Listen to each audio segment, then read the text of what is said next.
All right. Hello, everyone, and welcome to our mid-game roundtable with some of our pre-merged voted out cast members from Outlast Season 2, filmed last year in 2023. And I'm incredibly honored to have 7 of our pre-mergers with us tonight to chat through some of the game. So we'll kind of hit on some things that you didn't see in the episode, some behind-the-scenes scoops, and it's an opportunity for us to all just chat about this game that we love so much. And first thing I do is obviously thank these amazing 7 people, and also Trey and Alex, who are not with us tonight, for being a part of Outlast 2023. It was magical. We hope that everyone's enjoying the episodes. So obviously a big shout out to all the folks here with me tonight. So I'll introduce them briefly, and then we'll get started on the conversation. So I'm going to go in order. What else would we do? So we'll kick off tonight with Val Dwyer. Wow, this is the first time I ever get to go first. I'm usually at the end with my name beginning with a V. So this is just so great. Let's see. So I'm Val, and I live in Waltham, Mass, just outside Boston. And Outlast was my very first live game. Awesome. Ciara. My name is Ciara Devaney, and I am now living in Connecticut. I was living in North Carolina at the time of the filming. And I played season 1 of Survive in McHenry. And I played on Ascendance season 3. So, yeah. Awesome. We love both Survive and Ascendance. Ascendance is a huge supporter of our last of our episodes and comment a lot. And Survive, we love them out in McHenry. It's a beautiful game. If you have an opportunity, you should absolutely go play Survive. It's amazing from what I see on the live streams. All right, all the way from across the world, we have Marty, otherwise known as Matt C. Hey, yeah, I wasn't able to, I don't know how to change my name on these things, so I'm Marty for tonight. But Matt from Melbourne, Australia. I'm a huge LRG nerd in Australia. I've played once in Backyard Survivor in Perth, Western Australia. Was just so massively thankful that Justin cast me to play over in the US, and it was, although a little short, it was honestly like one of the best experiences of my life. So thank you all, and thank you very much, Justin, for that. Thank you, Matt. All right, up next we have Tim. All right, Tim Reyes here out of Brighton, Massachusetts, kind of part of Boston. And this was my first live game. I got put in touch with Justin by a total fluke. And he decided to cast me as an alternate. Yeah, Tim jumped in very last minute, which we were very thankful for. Season 1, we were very lucky. We had no dropouts, and then season 2, it was like we made up for all lost time. We had 5 or 6 people drop within the first couple weeks of the game starting, so it was madness. But very appreciative of Tim jumping in. All right, Amelia. Hi, Amelia from New Hampshire. This was my second LRG that I played. Yeah, and episode of Surviving Maine season 4 coming out this year, right?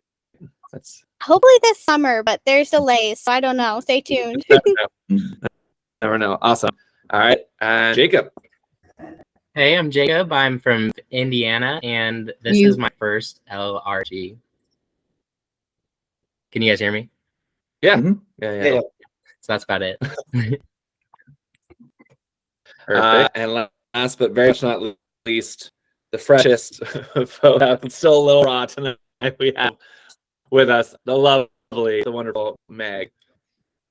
I'm Meg. I'm in New York, and this was my 5th. I did a bunch of one-day games. This was my 2nd multi-day game. Yes, Meg is a legend, especially in the New York circuit. After her for years with us, so I was so excited that we got her this year. Cool.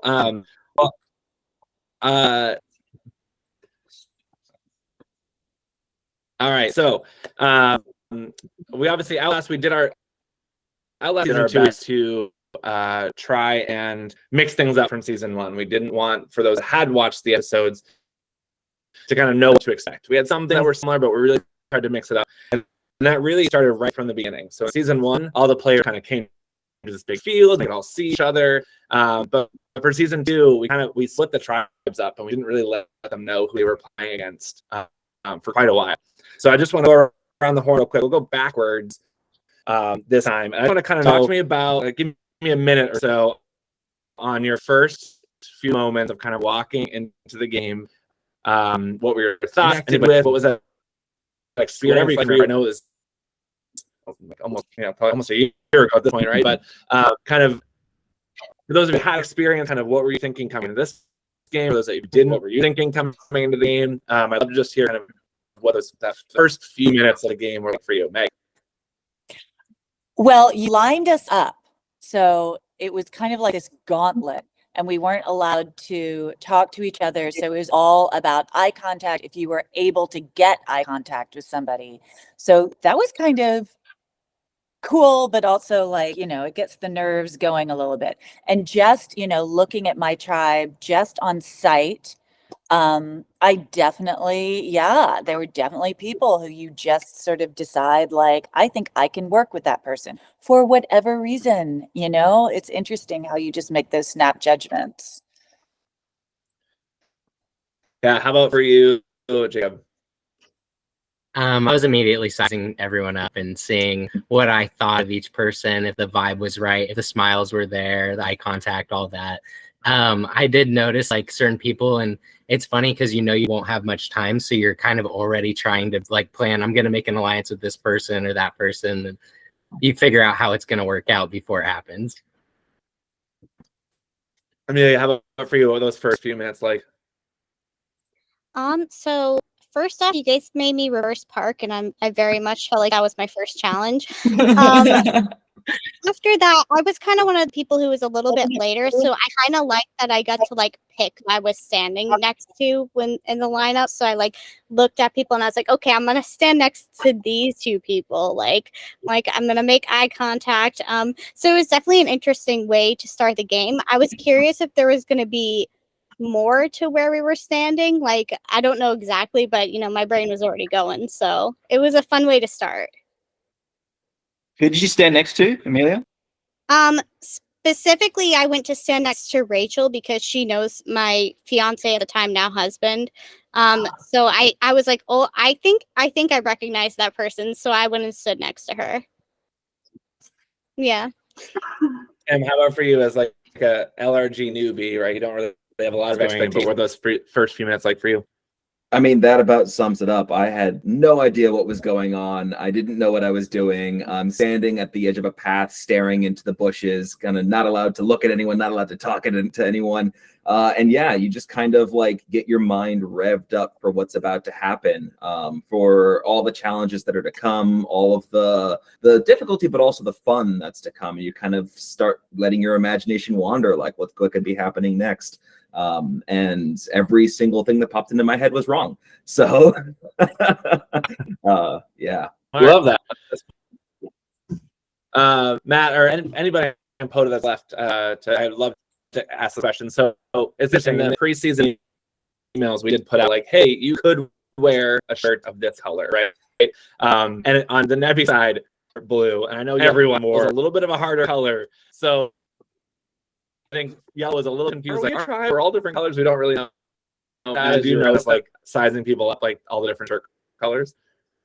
Yeah, I definitely noticed. There was only a few of us wearing yellow, and then Maya walks in just bright red, and I'm like, this can't be my tribe. There's only 10 people, so what's going on here? Yeah, that was I think an unexpected and unintentional twist that we got hit with straight away. I will say, walking in, I did make eye contact with all these OG yellows that are on this call right now. But Jacob, even though we were told not to make eye contact, Jacob was a serial eye contact maker. And I actually got vibes that he might have been a bit of a troublemaker in the game leading forward. So that was honestly my first impression with Jacob, but I made sure I made plenty of eye contact back with him. Just to cover your bases and then Yeah. secretly get me out. No, I was one of the first two to come in there, so everyone walked by me. So I had to make sure to make that first impression, that first smile, and see who was smiling back. And pretty much everyone did, because that's what you're supposed to do. Ciara, how about you? Was Any it you connections or- and Trey that were like It was me like, and Trey, and then that could have brought on some Yeah. suspicion really quickly on us. Yep. Maybe. See, it's funny because when I was standing there, I was my ADD self. Like I was just playing with the like straw in front of me, and then it was, like putting the little flowers in my hair. Like, I mean, of course, I was looking at people when they came past me, and I would like give them, you know, hey, how's it going? But and I saw like who was standing next to who, but I didn't put too much thought into it. Actually, based on you doing that, I was like, okay, yeah, I can work with her. She's like playing with the grass and making jewelry out of it already. Like she knows what she's doing. She's I doing. was twisting it. Yeah. Val, how about for you? Any instant connections or anything you noticed? Yeah, I feel like as we were like Blair Witch Project, like staring right against the like tree grass wall, I was definitely making eye contact, which it might have been Matt, but like I feel like when I watched the episode, maybe it was Alex. And so I definitely don't know who it was. But I was like, oh, okay, that person's great. And then I will say when we gathered before we walked up like to the next sort of start of the game, I very specifically wanted to be in the back of the group and then the back of the line, because I was like, there's an idol on this path. I'm going to find it. If anyone picks anything up, I want to see what they're doing. And I was like looking around. I was like, I just have to know where all, like, who's got what on this walk up. Well, I can reveal now that there were not any guys in the past. So you don't- They were on No. the box. Yeah, so you get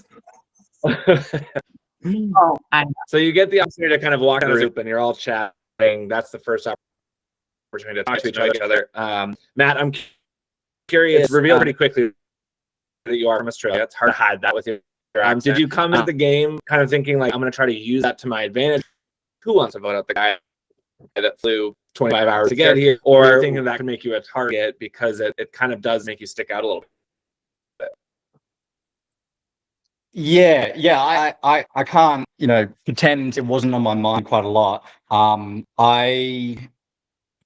What I hoped and what I honestly think ended up how it panned out is I didn't want it to, advantage or disadvantage my game in any way. I didn't want to come out of it doing like well or not so well and thinking, oh, me being, foreign had an impact on that. And I really don't think it did. And I've been telling all my fellow LRG nerds here in Australia that I forgot I was playing with Americans. Like it just pretty quickly, it didn't really enter my mind that I was, culturally different to the rest of you, and it just I just forgot that I was just playing in an international game from my perspective. So it was really on my mind heading into the game, but once in the game it kind of just went out the window for myself. So Ciara, did Matt being from Australia, did that impact your game or the Hoda tribe? Do you think that was a factor? Matt says it kind of like he just kind of forgot they just played Americans. Do you forget it was Australian? Or is that always kind of at the forefront of your mind? I mean, I don't think it was in the forefront of my mind. I did find it ironic, however, because in the first LRG that I played, Survive, there was someone from Australia. They're from Sydney, but like it was just a very ironic like coincidence. And maybe that's why, like me personally, like I did gravitate towards Matt, and as we see in the episodes, like as the game goes on, I do end up finding more trust in Matt, and he ends up being a really strong ally for me. So it may have had some impact on me, but I don't think it was maybe more subliminal than conscious. Right. So we get to the little mini challenge where people will either be decision makers at the Outlast outpost. Val, we see that kind of a small cohort of the Poto Alliance decide to throw the challenge to, I think, do a couple of things. Ensure that Ciara doesn't have to bring the box back by herself, but maybe take advantage of that camp or to take advantage of that time together. So I'm just curious, kind of your perspective on throwing it. I believe you're one that kind of opted to do that on purpose, and do you regret that decision at all? So immediately when we got to the box, I immediately saw the clue. And I remember I was holding open the lid and like leaning it up against my knee, and I'm like, oh my God, everybody's gonna see this. I have to try to hide it. And so then we went over to toss the bags, and I was leaning toward, again, like wanting to know.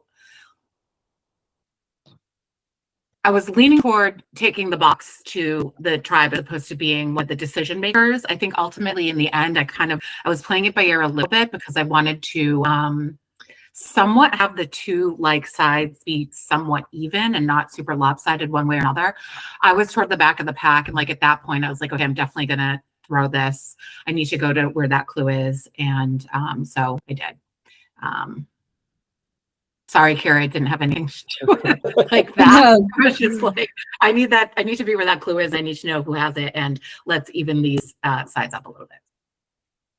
Got it. I think on the Nebby side, there was no toss throwing, right? It just kind of ended up being you, Meg, and Bartley, and it just didn't make the toss. Tell me. I wish I could say that I threw, but nope, I'm just bad. So what was that experience like, kind of the three of you instantly being away from another seven? And we see a little bit of you guys talking about that, but what was going on in your mind from that kind of get-go with just the three of you? I mean, the first thing I want to say is Meg's eagle eye, because she spotted the tape still stuck to the box, and spotted that like something fishy was going on. And here in the video, like I'm just like, no, that was blue tape. It just means that this is the box for the blue team. And she's like, no, you idiot. I've done this before. Like I know what tape stuck to the box means. So I think her sharpness and my kind of naivety showed that a little bit. But we definitely at camp started to think like, uh-oh, there's three here. There's way more over there. This is a bad imbalance of numbers to start our game with. And it definitely made us nervous. It didn't impact us negatively too much, but yeah. I thought that it was to our advantage because it's easier to make a tight three than it is to rally a larger group. That was my hope, at least. And Meg, we saw that you did, as Tim mentioned, the eagle eye, right? In season one, I had the guy that found the tape in season one reach out to me. He was like, "Oh, we've got a new Detective Daniel on the case." So I'm curious, did you kind of talk a little bit about tape, and then like it kind of fizzled out. We never really hear much more about it. Was there much investigation for that? Even just say like, "Hey, we know there's something like while we're here." Yeah, I think fizzled out, as far as my brain, is a perfect way of saying it. Like I was like, oh my God, there's that thing I need to track. And then, so someone has something, but I was never able to figure out concretely what that was. And nor did I put a lot of effort into it, to be honest. All right. Yeah, the scene where Rachel and Bartley find the ripped up piece of paper on the side of the path, and Rachel just playing the best poker face I've ever seen. What's not on camera there is that I was standing behind the cameraman with them when they found that piece of paper, and all three of us were just like, "What could it mean? Who found the clue? Oh, was this tied to the box? Was this about the tape that we found on the box?" There's a little bit of chatter there, but hats off to Rachel, man. She had us. I didn't suspect her at all in that moment. Yeah. It's one of our, I believe it was Jess on her, comes up to me and she said a piece of clue on the trail, like ripping it up, Rachel, and I dropping it. I immediately, I was walking down the path and I almost picked it up, and I was like, no, that can't affect the game, so I left it there, and thank God I did, because it became a scene that was really, I think, fun for the whole seasons. So yeah, that was an exciting moment for sure. So over on the Outlast outpost side, Jacob, you probably have the most most impact when it comes to that, especially because it really kicks off the whole Hoda tribe dynamic with this. Who has the advantage? Who doesn't? Who picked what? What does Trey have? What does Jacob have? So I'm curious, kind of, you obviously, you chose tribe advantage, right? You're trying to do something for the tribe, and we saw that Matt getting that for Nebby really helps them win that first challenge. But I'm curious, like, from your perspective, were you trying to kind of help the situation by saying, like, I put the tribe advantage, and was Trey saying, oh, I got the individual advantage? Like, was there any clarity to that at all? Or what, from your perspective, kind of how did that all go down? It kind of went down where it was just me and Trey in the back of the line, and so I knew most of the important stuff was going to be taken. My biggest opportunity, I felt like, was talking one-on-one in that moment, and trying to pull in somebody quickly.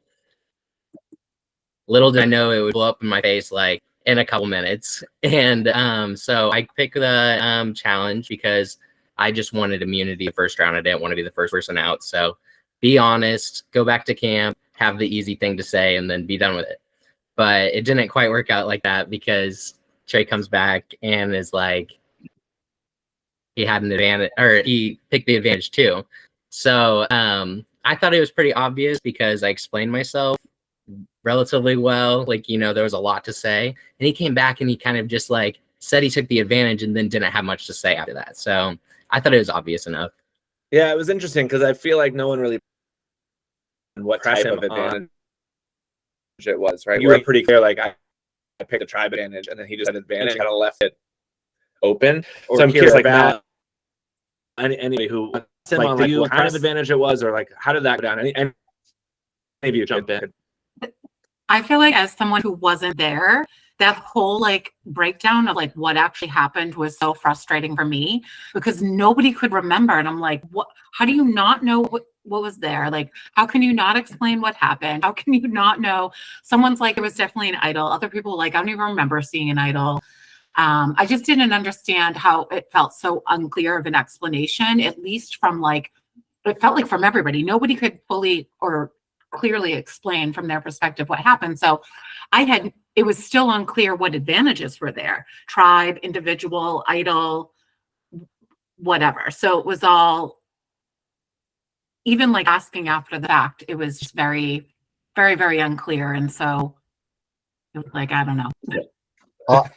I felt very confused as well about just trying to process all the information that was coming in, that I never really I don't remember considering trying to drill down more into what Trey was saying, because it was all kind of just, I'm just taking in data right now, and I don't know what to do with it. All right, so people get back from the outpost, we deliver some camp items. I need to kind of just get to know each other in camp. Amelia, I'm curious, like, kind of settling into camp, what was that kind of, those first couple hours like, just kind of like getting to know folks? I liked everyone on Blue, but I'm going to be honest, we were really boring. For pretty much the whole day, we were really boring. We definitely all like talked and tried to get to know each other, but like there wasn't much going on. And I think at a certain point, because we had gotten there so much earlier than the other tribe, at a certain point there was kind of this like antsy boringness that was going on for everyone. So that was ultimately the first length, was just kind of like wanting to do something. We set up multiple camps. Exactly. We And worked like our asses off for just nothing. so tired for something stupid. Yeah, honestly. I mean, it wasn't a stupid idea, but it ended up being stupid, if that makes sense. It didn't work. It did not work. Yeah. Yeah. There's all this footage of like in the woods, and then I get to a camp at some point, and the tarp's now not in the woods, and it's near the fire, and I was like, what is happening over here? Yeah.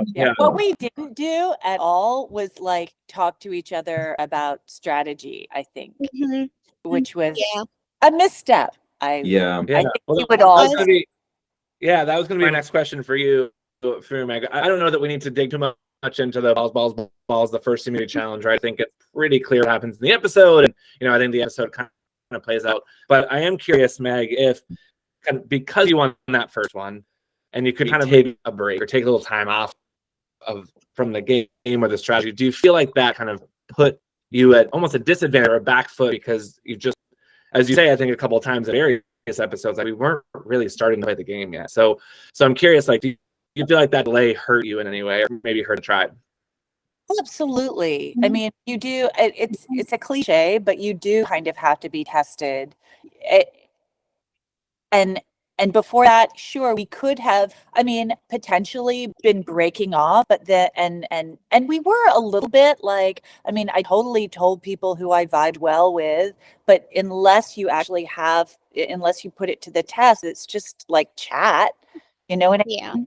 Mhm. So yeah, I do think, I mean, it's crazy, but I do think it's a disadvantage to win a lot, honestly.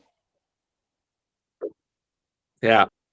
Is there anybody that want to say about balls and that we feel like was missed from the episode or around that? Nope. Great. Perfect. Love it. So we go into our 4 reward challenges for the tribal council, right? And we really do this with Outlast. We do a couple things. One, we want to make sure everyone gets one night in the woods, and I don't really ever see a world in which that changes, right? I think we want to give at least one overnight experience, and we want to give people the ability to show kind of different strengths and maybe different weaknesses through a variety of challenges before you have to make any decisions, right? That's rare, but like we want to give you an opportunity to kind of shine, show what you're made of, or whatever. So that's not, we're not basing a vote on one challenge, you know. So I love, Jacob, just chat with me a little bit about the exhaustion of the up and down token challenge. Like, tell me what that experience was like for you. Well, for me, it was right after driving 14 and a half hours. So my whole lower body was locked up immediately. I think I had the first round where I was able to give it my all. And then after that, I was like, I better save something in the tank for like everything else. Like, who knows what's next if we're doing this? I mean, I thought Alex put it the best. You know, it's funny how much you can like torture people with some pieces of plywood. Yeah.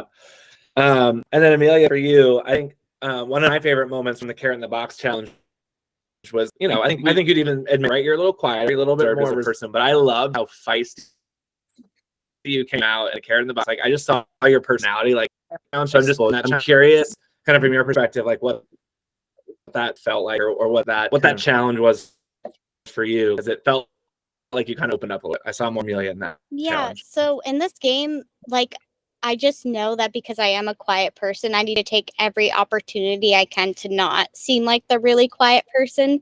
So I was in that challenge, I was just like, I just want to be really loud. It's very much a 50-50 game. It's a chance game for the Carrot in the Box one. So I was like, even if I don't get this, if I go out there and be a little, like, have actual personality, it's not going to automatically make me like on the bottom of my tribe, if that makes sense. So I just like, I wanted to have a little bit of character more than my normal quietness.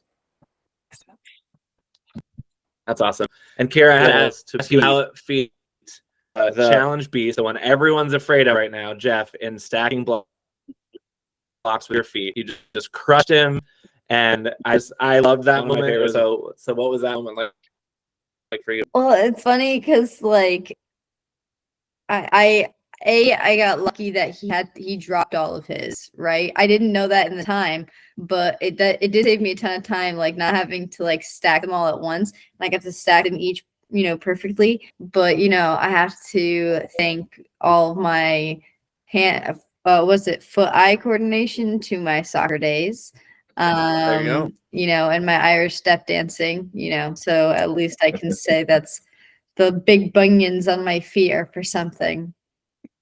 All that dexterity. And it's funny because I don't know if like me stacking blocks with my feet is like the challenge beast moment that is part of what, you know, led to my vote out or not. But you know, in making me dangerous, as it was said in the tribal council. But we'll get to that later. Yeah. Cool. So we get through our reward challenge, and now we've got a tribal council, right? Val, you know I'm coming to you. So this is the first tribal council. It's Hoda's tribal council, and there's a lot of discussions. So Val, I'd love from your perspective, kind of give me the 30-second version. I know it's hard to do in 30 seconds, but 30 seconds, what's the plan going into that tribal, and kind of what that plan rooted in? The plan essentially was that Trey and Andy's names were coming up because they were questionable as to whether or not they had advantages, both through Trey's response when they came back from the journey, that first journey, and then Andy for like being picked so many times. So that was the initial thought. All right. So we're splitting between Trey and Andy, right? So we're there. So I'm curious, kind of Matt, that kind of seems like that's what the initial thing is. And then all of a sudden things start moving where like Jacob's name starts to become the mix. So do you remember kind of how that transition happened and kind of what led to that? Yeah, I think it all started with a conversation at the water world with myself, Andy, Trey, and Jacob, and then don't know how the conversation started off, but then people started talking about, so what name would we put forward as a first potential vote? And so that's yeah. Someone, I honestly can't remember who threw Val's name out first, but someone did. Right. And I think Val is. Trey. It And was Trey. I was definitely wanting to play the game with Val, so I kept quiet, but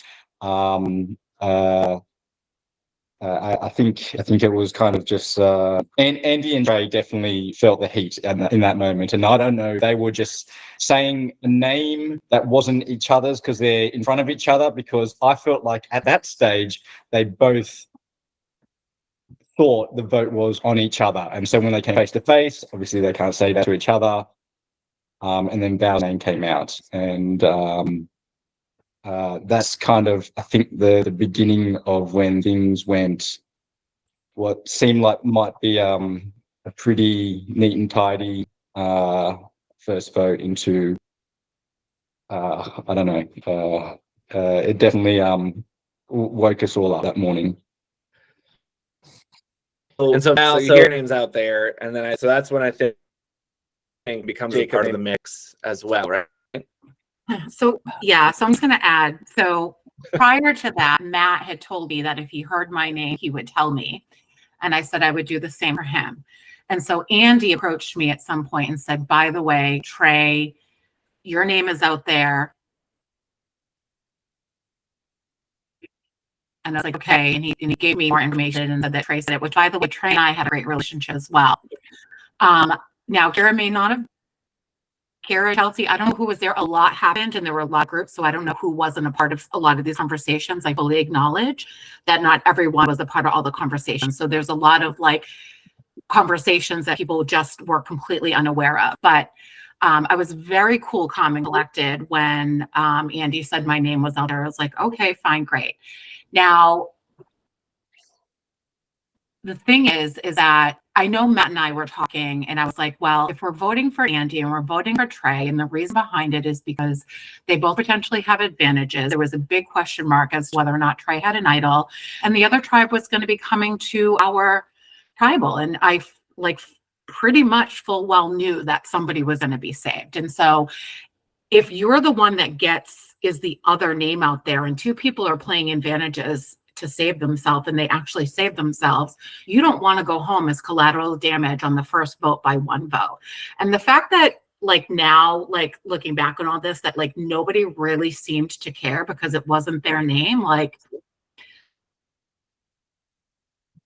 yeah, of course, even though I was very cool, calm, and collected about it, maybe there were a couple of points throughout where I was like,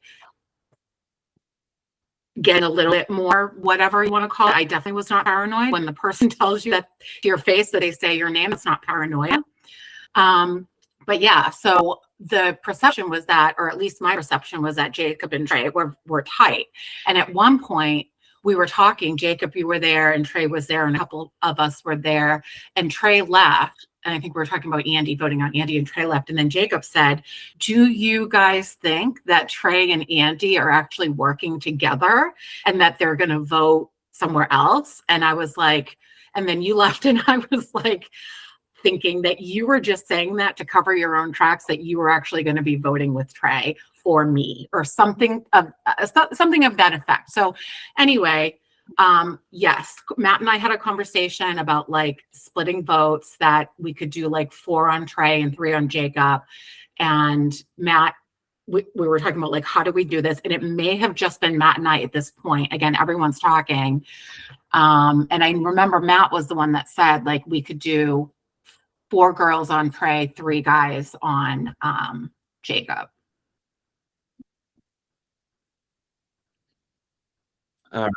Yeah, I mean, I think like from my perspective of it, and perception is reality. Like I remember, like we said before, the plan originally was between Trey and Andy, and my thinking is we're probably gonna end up leaning more towards Trey, and hopefully, you know, we're scaring Andy a little bit so that if he does have something from the trips that he's been on, you know, that gets washed, and Trey, if he has something, you know, he can try and play it. But from what it sounded like what you know, the story that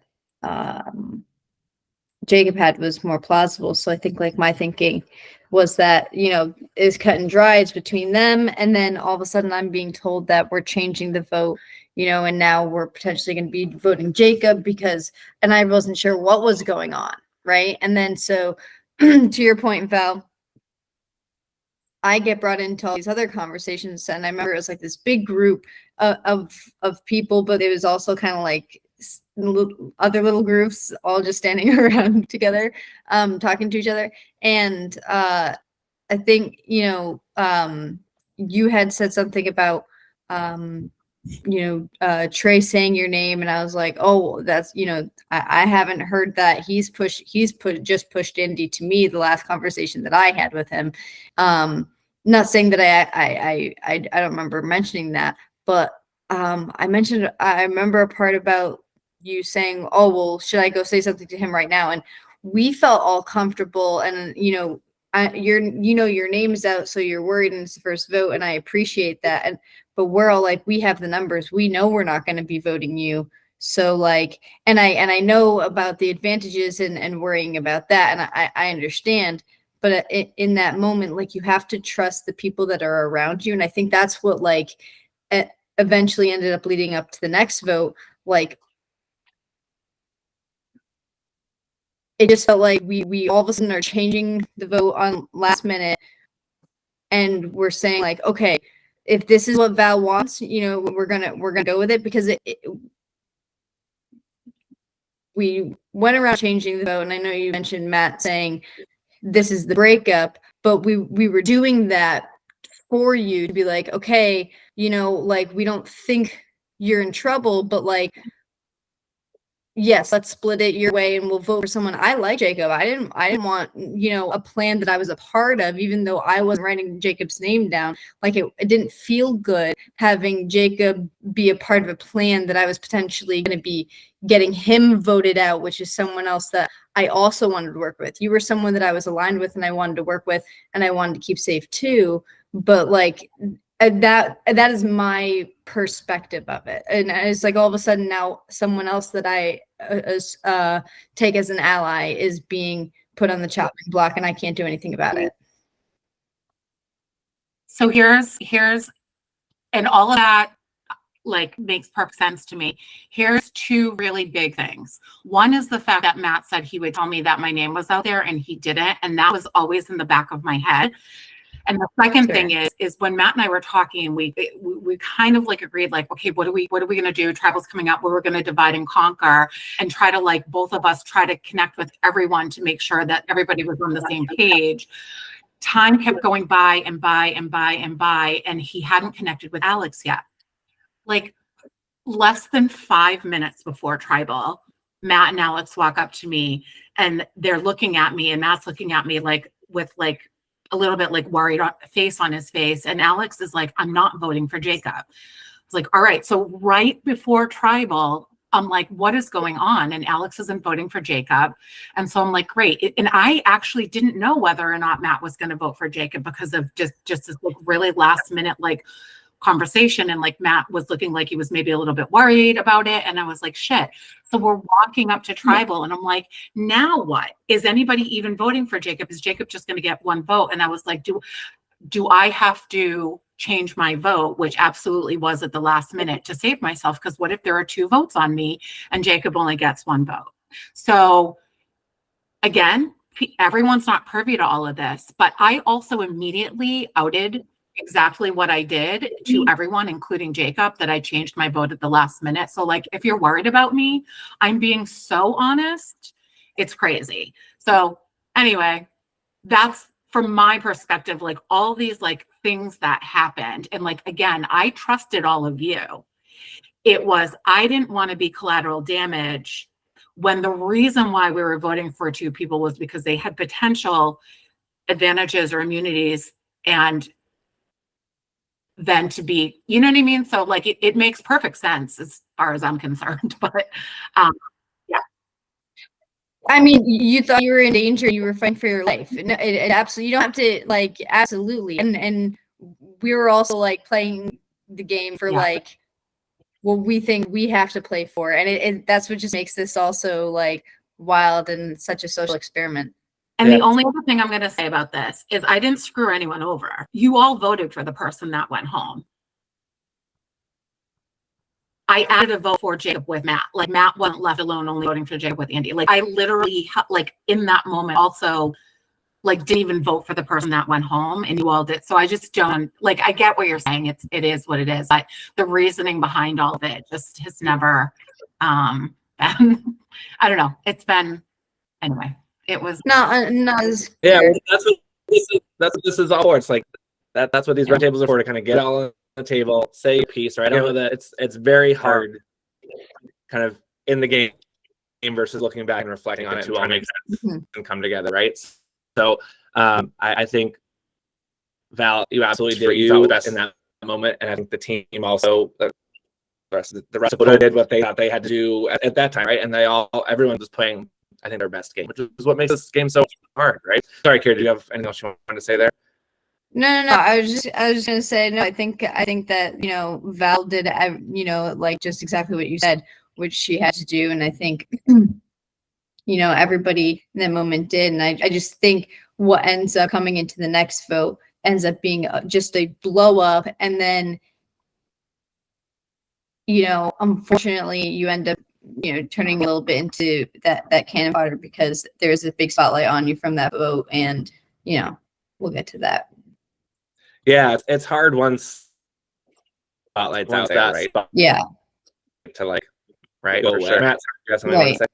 Oh yeah, I'll try to make it quick. Yeah, Val, you're right. I did tell you that I would say if I heard your name, and I did. I lost my nerve with that because a few people did say it, and I know how I would feel if I heard a few people were putting your name out, and yeah, I didn't relay that to you, and I did let you down in that regard. The other thing I wanted to say was I do think Andy played that quite well, because after that conversation, then he took that information about Trace being that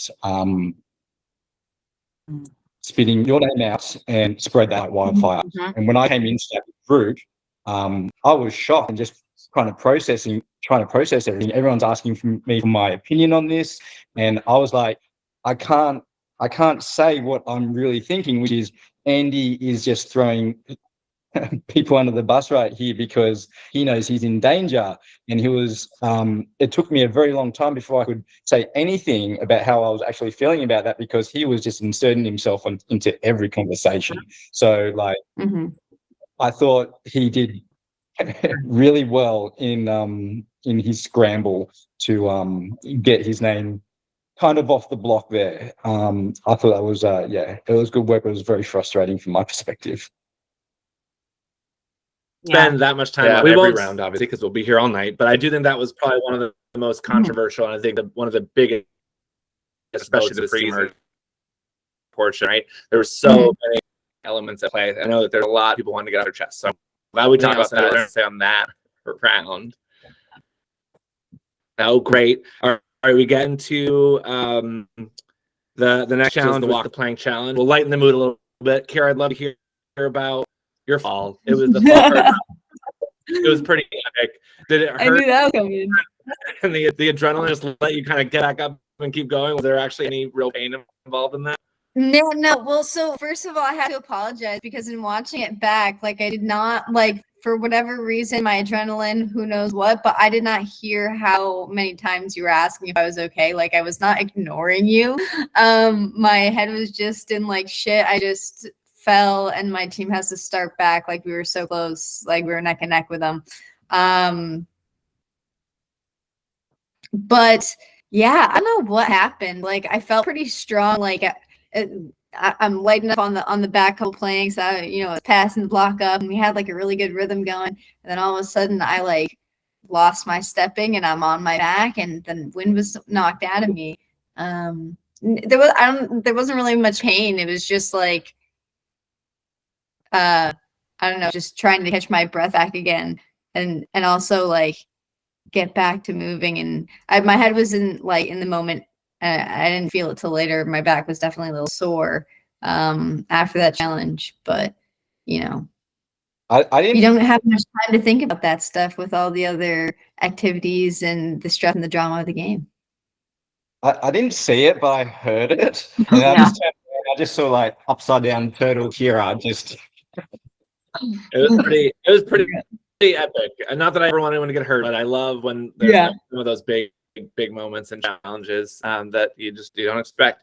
So we see Podaloo's again. Val, you think there is, like, looking back, is there anything you think you could have done differently this round to try to bring your Podaloo people back together? Anything that you kind of look back and say, like, I wish I had done this instead?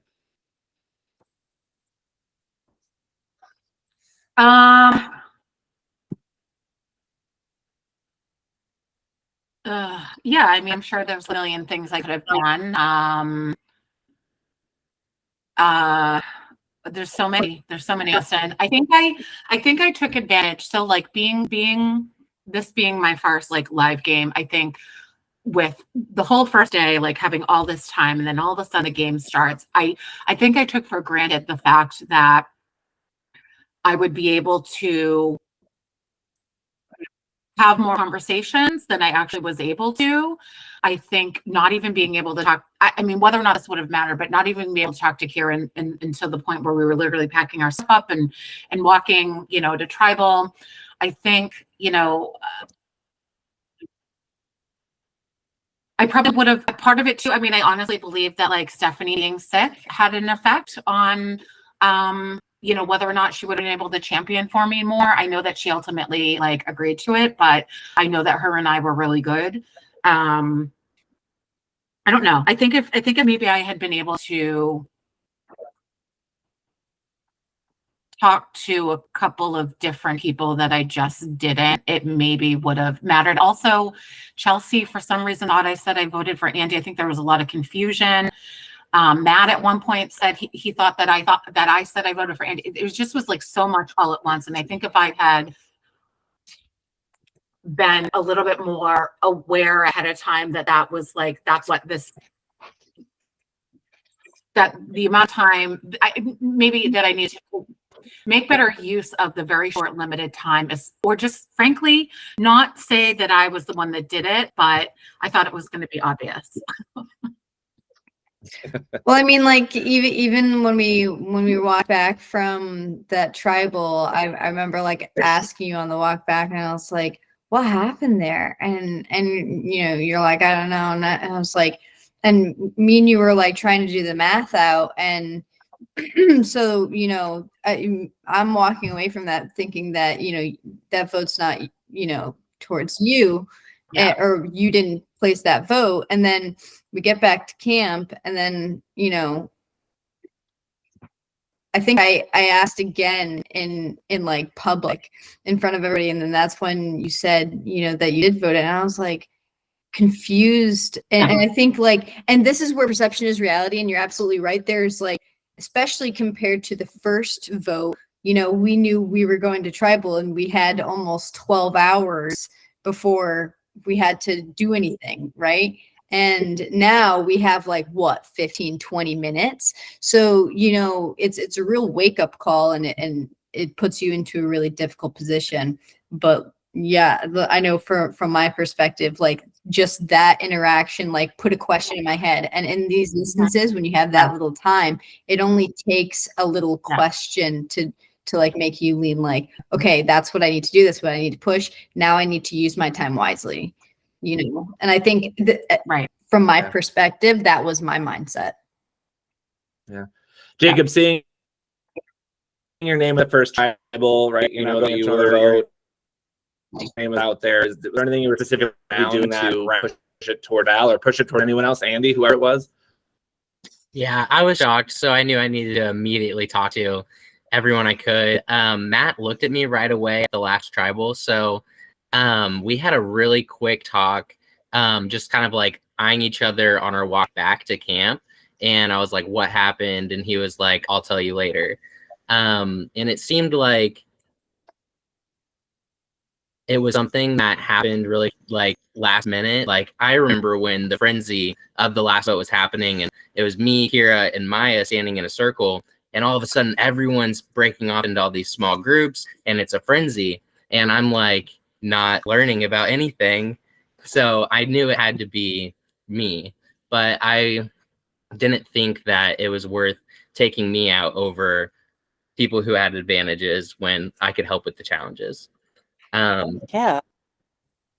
I think immediately with Matt, he ended up being a key piece because I was trying to work really closely with Matt and Ciara, and he had been working so closely with Val that it ended up being like a hinge, like just go from here to there, and I become in Val's place almost. Yeah. So that was my goal, was if Val's voting for me, I'm not at the top of her list, I'm gonna have to go for Val. Otherwise it's me and I'll just burn out really quickly. Right. So unfortunately, we do see Val depart that tribal. We love you, Val. And then we get to a very exciting, everyone's favorite moment, the swap. My favorite moment absolutely is both Meg and Ciara out those first bus. Meg, was that, and I think you lightly talked about like you were kind of expecting it, maybe like it was going to happen right then. Like, what was your thought going into that round? I did kind of feel like it was maybe swap time. And the weird thing is I often get the first thing, like in games, for whatever reason. That's my kind of weird luck. And it happened twice in this game. Like I got the number one thing later on too. Anyway, so I was kind of surprised, but not really. And not prepared, of course, never prepared. Of course. And so Tim, you're in these new tribes move away from the logs to the beautiful yellow camp where hopefully you're a little happier. it hurts yellow camp. Although curse, yes, you trade the bus. I don't know what is worse. So you're in a majority. Like how would kind of walking into that good? What was that like for you? I think I can best describe what that swap felt like by just talking about what I'm feeling right now, which is I'm watching this roundtable as much as anybody who's actually watching this roundtable, because it's amazing to me how much game was played on the yellow tribe as compared to us blue, who we would finish a challenge and then we would go back and we were like, okay, are we going to eat orange slices? No. Okay, well, I'm going to go lay down and save my energy for the next challenge. Hey, who wants water? Okay, we'll go get water. And then I would go to the water with someone like Hannah, and it was like, hey, you're pretty cool. Yeah, you're pretty cool too. Maybe something will happen later. Who knows? And then we'd go back and just sit at camp. Like nothing happened strategy-wise because we didn't have to. And then fast forward, the tribe swap happens, and yeah, our tribe has the majority on this new yellow. The former blues have the majority there, and for the most part, we stuck to it. But it was like we didn't have the experience playing that Matt and Ciara had coming into that new tribe. And I know Ciara mentioned or kind of hinted at earlier what made you such a threat. Like, you came in and you immediately recognized, like, I got to get in with these people. Like, I need to start making some friendships. I need to start indoctrinating myself into this blue majority. And you were just so damn charming. Like, you were making us laugh. You were like really funny. And Amelia, myself, and Bartley and Ciara, we were all just like, this chick's scary because she makes friends. Like, we all like her a lot. Uh-oh. Because that means a lot of other people are going to like her too. And it wasn't so much a challenge threat. I mean, you are, physically able to keep up in challenges. You are always going to be there or thereabouts in the challenges, but then also being such a social threat. That's where we were just like, if she makes it far, she's going to crush us. That was the thought process. I don't know if that even remotely answered your question, Justin, but close enough. Good. Yeah. Good. We get to the challenge. It's the slide puzzle with communicating kind of down a long line. Meg, maybe with a little bit of Jacob help as well, you crushed that first challenge. I think you've said you've done slide puzzles, but have you ever done anything where like you were getting the information fed to you on how to do slide puzzle? No, I mean we had no. Yeah, go ahead. Yeah, sorry. Go ahead, Meg. No, you go. That was one of my favorite competitions. I really enjoyed that one. I mean, I like to run, so throw me out there in the field and I'll run. But I really enjoyed that one. It was a lot different because you have to trust the people who are in front of you relaying you information, and when you're from the other side, you don't know if they're telling the truth or not. So you just find out at the end. But it was memorizing 4, but then once you learn the 4, you can start memorizing the next row, and it kind of helps to be able to take it one row at a time. Absolutely. And I think that's, I mean, I will say this for me, like Alex was not feeling well. And so I strategized the whole thing where I told him all he had to do was just remember whatever you told him. So that was the chain. And if he could just remember the row, then I would do the row. And then you helped me with the last row, thank God. And I felt like we worked so well on that challenge, and I was super proud of it. I mean, that's going to be one of my proudest moments of like a challenge, forever. It really gets slowed down watching the episode because how fast we finished and how long we had to watch was a pretty long time. And so it only took us 5 trips out of the 4 rows. We only had to go back once. So it was basically that matter of sprinting. Matt, how many times did you back and forth? Yeah, could not tell you. We definitely had a very different experience. Tim and Amelia were very helpful at the table there, and I didn't know. I honestly still don't know to this day whether what I was being told I accurately then retold. I still don't know if that's right or not. I definitely have some questions over our communication language that kept changing. That is actually rather comical, but I don't believe. Yeah, Ciara said that she didn't intentionally try to pass on wrong information. She just slowed herself down a little bit, but it was a mess. Yeah. It's debatable though. Yeah, I mean it's hard. Well, it's so funny watching it because Tim, I think, even made a comment saying like it'd be really helpful if we could just get like one row or and I think Amelia was like, yeah, could we just get like row by row? And it's like I think that's what we've been trying to give you. Yeah. You know what I mean? So I had a theory. But then we would get questions back that are like, hey, we need row 1 and 3. And so we're like trying to, so I'm giving that back to Bartley. Bartley's looking back, and Bartley's giving that to me. And then I'm trying to memorize 2 random lines. And then with the running, Gotcha. And I'll be honest with you, maybe this is just a personal issue, but like running and trying to remember something at the same time is more difficult than they make it seem. Okay, it sounds silly, but like there's breathing. Like when you're running, like there is strategy in thinking about your breathing, especially when you have to run so much. So when you're thinking about the breathing, it's to think about, anyway, that was my struggle. So I could have also been, I was trying my hardest. And it's funny. And I think like the psychology of like some of this is very interesting in terms of Matt and I are literally fighting for our lives. Like I am running till I was beat red in the face. Like you see me after the challenge, like literally just dumping water on my head because I'm like overheating. And not to say that Amelia and Tim didn't try and Bartley didn't try and Ciara didn't try. I think everyone put in effort, but I also like there is a difference in you guys had at least perceived comfortability.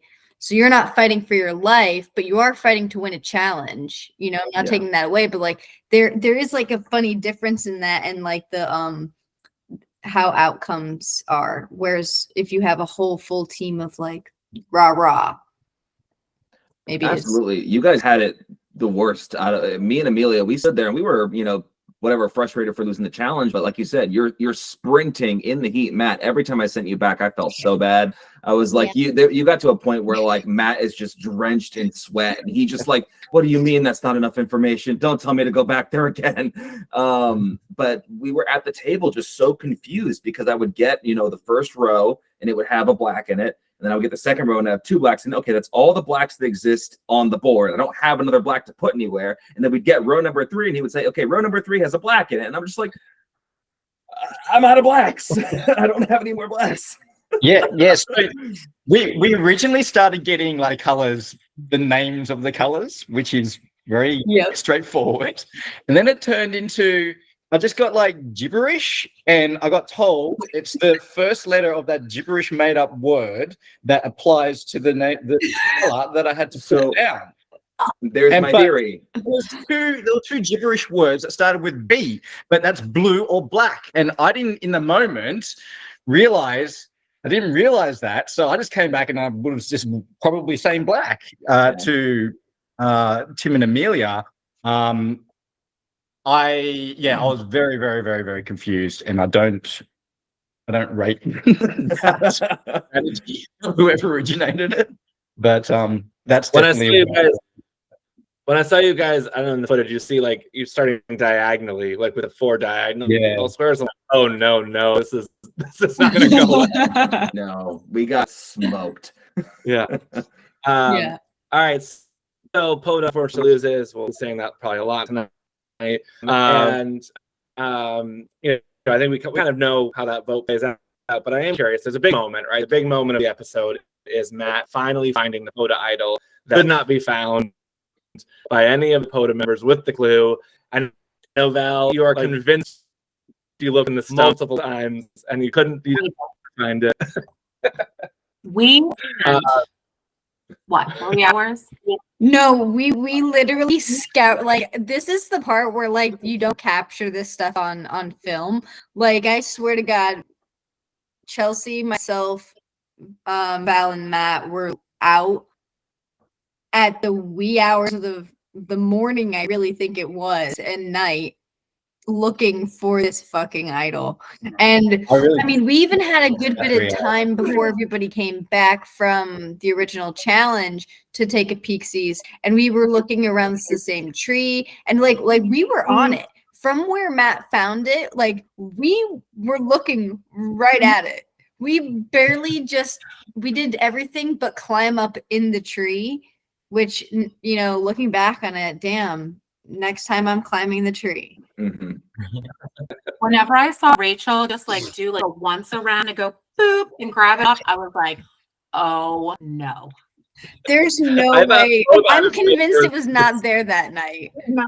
It was there. I promise you. It was there from the beginning, and I felt like both were very easily like placed. We had the flashlight. Remember? I remember looking into that crevice of that little notch in the tree. When I found it, I just walked up to it and there it was in plain sight. And I'm like, we stripped this tree apart. We broke the tree. Yeah.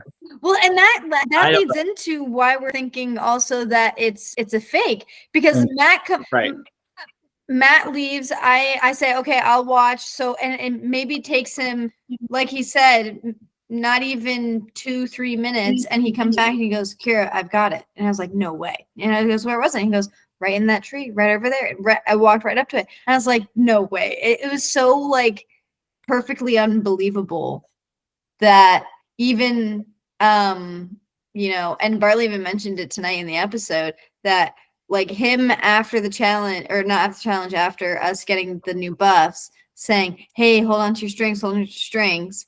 And then we get back to camp before we end up doing the challenge that ends up sending us to tribal. And I think I think I said something along the lines of, hey, I have my string. Do you need it? And he seemed like he didn't. So it felt like, and I trust that he wasn't trying to use it for idle playing, but just like those little words, and maybe even from a player who's played before and is like, in my paranoia of like, oh, what's, you know, who's coming to get me? And I know I'm on, you know, the string, you know, no pun intended. But Yeah.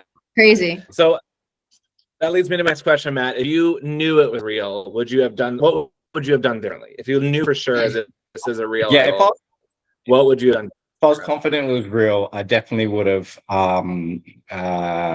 asked Ciara to vote for Bartley with me. I was probably at least 90% sure that they were going to vote for me. So I probably still would have played it on myself. But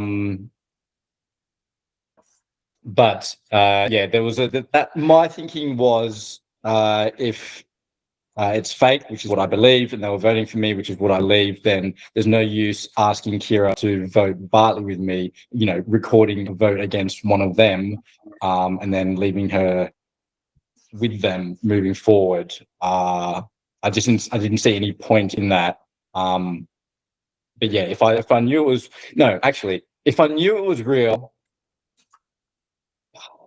I think the very first thing I said to you, Ciara, when I got it was, should I threaten them with it? And I immediately thought, oh no, that's probably I was like, no.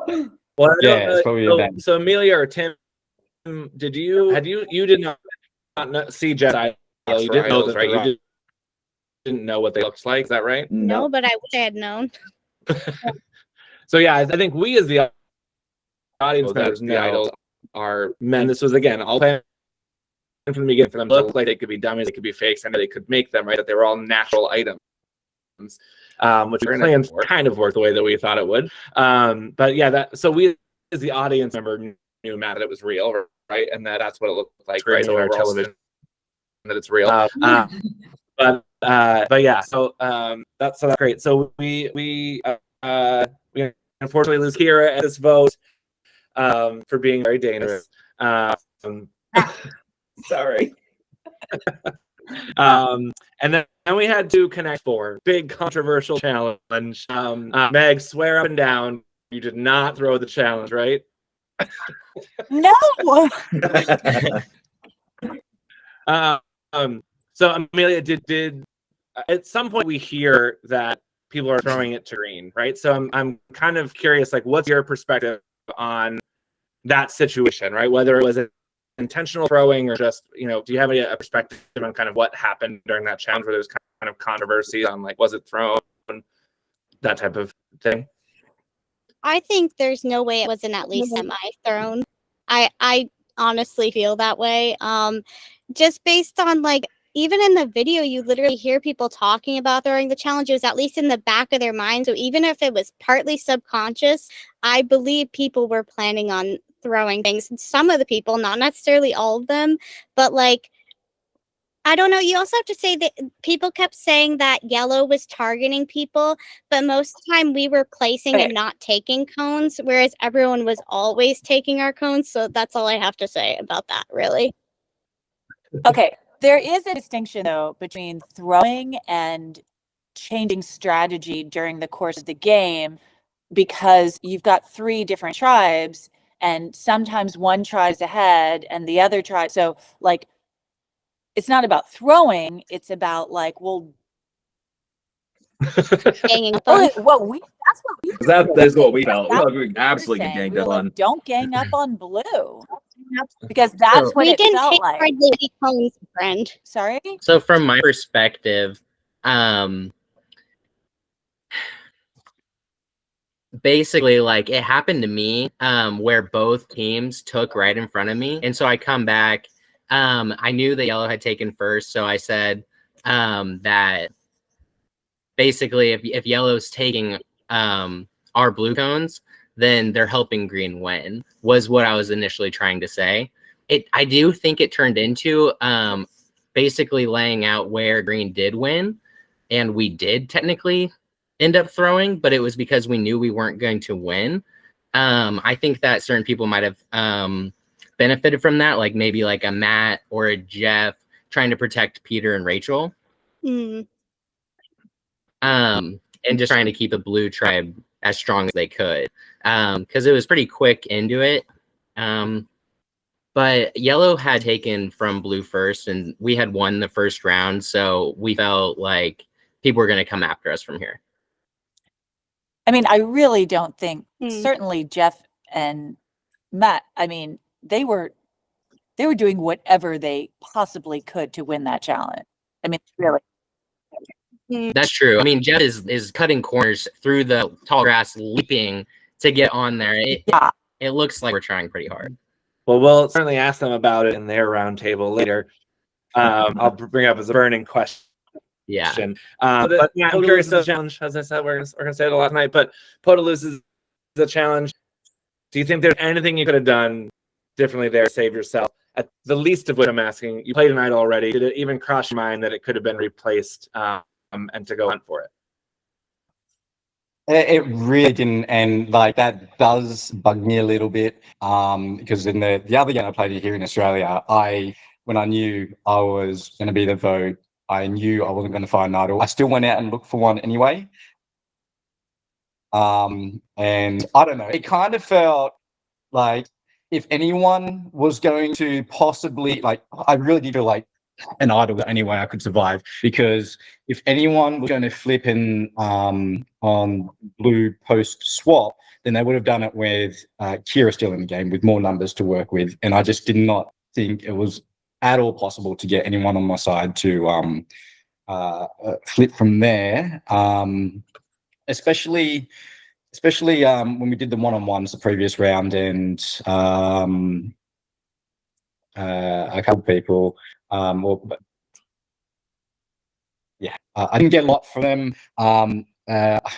It was partly and Ciara kind of shut me down more than Amelia and Tim. You both gave me a little bit more time, and I just did not. It kind of felt, I don't know, a bit dickish to try and force anything from there, and I knew it was definitely going to be pretty hopeless. It was rough for you too. I mean, the swap screw hit you hard. And unfortunately, there just wasn't a crack to exploit between the four of us. I know I annoyed Bartley a little bit. He said as much in his talking heads a couple of times. So maybe you could have found something there, but you didn't know that. But so Yeah, yes, there was like a part there on my vote out where like me and you were around the campfire, and you're literally telling me, like, we're standing there and Bartley and Ciara are talking to each other one-on-one, and you're saying how this has paranoid. I actually just cut myself, so I'm like binging myself up, and I'm like trying to play it cool. I'm like, oh, tell me more, and it seems like there's a crack there. And I think I remember saying, it's like, well, I mean, you have two people who are more than willing to vote anywhere else but at each other. So, let me know if you want to do something. We could vote either Bartley or Ciara. And so, like, I mean, I just don't, like, I guess my question there is, like, where do you not bite on that? If your paranoia is, and you're voicing that to someone who, I think I wasn't super aware in the moment of very much, quite frankly, but also just of how it's being perceived at camp. And I kind of showed some awareness when I started talking about, and we'll get to my quit in a bit. But I was thinking more in terms of Like if I make an enemy of blue now, and I make it another couple of rounds into this game, I have shown that I am not allied to blue, and I'm doing the math of the other tribes, thinking there's a lot more blue left in this game than any other starting color. So I was thinking of, I can't burn blue on this tribe here and then hope to make allies with blue again when the merge happens, or when we do another swap or something happens. So it was more of a vision for long term, which now in hindsight's a little ironic, but Yeah, granted, it's also your first tribal, so you're just trying to get through it. Yeah, no, I get it. That's exactly, it was the first tribal, and when it's your first tribal and you haven't exercised those muscles yet, the easy vote is so deliciously tempting. Like, to not have to think too hard when it's your first one, unfortunately, is just really enticing. Yeah. So unfortunately, we lose our favorite Australian at that vote. And I do just quickly love for you to talk about your. I would sure for just a quick second for those that haven't heard the story. It's so lovely, and it's one of my favorite things about season 2. I just love quickly give you a recap on the shirt. Oh yeah, well, obviously I watched season 1, and I'm a big theatre geek. So when I saw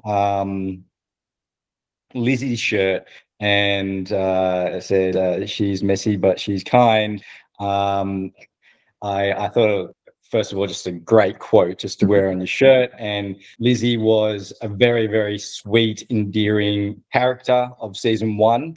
And I had also seen her name floating around the org world.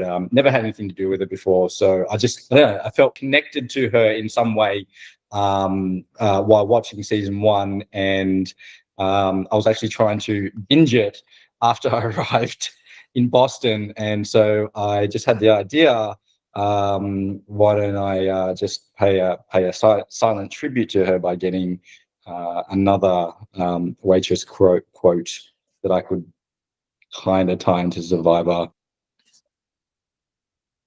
printed on my shirt, and just got it express delivered just in time to make the game. So cute. And I know Lizzie loves that. She heard about the story. She loves that's awesome. All right, so we get next into Race to Victory. This is where we have the grid puzzle with the 4 columns, different colors, different symbols. You got to organize. Unfortunately, Poda loses once again. And this is where we have Tim kind of battling with whether or not he wants to stay in the game. So Tim, obviously, it's a rough moment. It's a rough moment. I would love for you to kind of encapsulate it however you see appropriate, but I'd love to get your perspective on that time. Yeah, there's a couple of things that need said about that. First is my whole speech had one major gap in it that I want to acknowledge, and that's a lot of my moral high ground that I took was standing on top of this foundation of I don't want to take the game away from people who want to be here and want to play. And the gap in that statement is Ciara and Matt, you wanted to be there and you wanted to play, and I still voted you out before than myself quitting. And that's something that I've not felt great about ever since, basically. And I wanted just to acknowledge that to you, like that moral high ground that I took in that explanation of why I did it. It fully leads you to out of the explanation, and that's just not right. But for me, the primary thing that I was struggling with was I started this game with an absolutely bone dry, empty mental tank. Just sometimes life kicks the crap out of you, and it's like dog piles of responsibilities and obligations and stresses. And I was kind of at the most stressed and the most burnt out I can remember being in a very long time the day I left to go to Outlast. So I'm coming in just already burnt out. And on top of that, knowing how tired I was, I booked some time off to take care of myself and fix that problem. And it was a week after Outlast. So I'm dealing with being the most tired and burnt out and stressed I've ever been, doing something extraordinarily difficult that demands a lot of you. And in the back of my mind, the entire time, I'm thinking the relief that I'm craving is just on the other side of this. It's just as soon as I leave this farm, take care of that need. And it just like that voice got louder and louder and louder and louder the whole time. And finally, when I got to a point where I was like, blue has to cannibalize blue. I've done everything I can for my alliance, and I've not let them down in any way. I caved. I caved to all of those thoughts, and I had burned my empty tank as long as I could burn it. And if I'd go back in time and do anything differently, it would have been to take the week before Outlast to recover, so I could come in and give the game, you know, the best version of myself that it deserved. And I didn't have it to give, unfortunately. So there was a lot of shame and regret initially, kind of in the months following Outlast, that have now turned into like the version of Tim that went to Outlast was not cut out to survive Outlast. It is a hard game. And I think in the moment, that version of me made the best choice for me, but I still wish I could go back and change some things so I could have come back with a bit more fuel. So that's as much as I have to say. I don't want to harp on it too much, but sorry to Matt and Ciara for cutting your game short, but I felt I owed a duty to my alliance first. And then when it came time for my alliance to cannibalize themselves, I not so nobly fell on my sword.